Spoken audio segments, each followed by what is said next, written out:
hello नमस्कार जय जगन्नाथ चलिलु एबे एयरपोर्ट वे रे तो गला बेले रास्ता रे मु टिके वीडियो कर देइथिली जाइकी पहुँची गलु एयरपोर्ट रे देखंतु वीडियो केमिति लागुची बहुत भलो हैदराबाद एरिया बहुत भलो मु जेदिन रहिची जो एरिया रे रहिची बहुत क्लीन आउ बहुत भलो एरिया मते बहुत भल लागे रहिया पई हाइजीनिक भी तापर आसी पहुँची गली एटी मोटे स्टाइल मारदेली फोटो उठेदेली वीडियो करदेली तापर हमर एटी बैग चेक इन हो गला आउ बैग भी ऊपर को पड़ेला एक्चुअली भावुंट कि एक ब्लैक कलर बैगटा हैंड बैग दुटा जो थिला से दुटा कौन भाई एमती बहुत मोटा मोटा देखा ये देखा जे आम बैग 15 किलो रु मात्र 500 ग्राम कम थिला माने हाफ केजी कम थिला 14 केजी 500 ग्राम थिला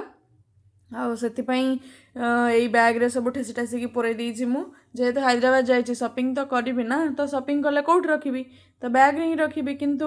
आउ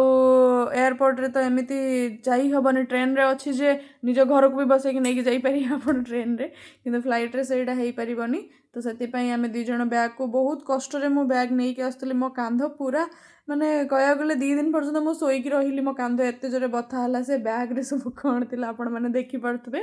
तापरे आमे पळे आसलु हमर चेक इन हो गला बोर्डिंग पास हो गला सब किछ हो गला तापरे पळे आसलु आसी बसी गलु एटिके वीडियो कर देली कारण विंडो सीट रे बसतली मते तो विंडो सीट बहुत पसंद से ट्रेन हो फ्लाइट हो बस हो जो थरे हो ना कहीं विंडो सीट निहाती भाबरे दरकार के जानी कहीं विंडो सीट लवर ओके छाड़ंतु तापरे आसीगला ये खाइबा खाईदेलु खाई सारा पर टिके दी जण फिल्म देखिलु ये देखो चॉकलेट देखा मु भल चॉकलेट भी भल थिला खाईदेलु खाई सारा पर टिके फिल्म देखिलु 2 जण जाक बसिकी 2 घंटा कौन कर 2 घंटा टिके फिल्म देखिदेलु अरे मो बैग आसीगला मुझे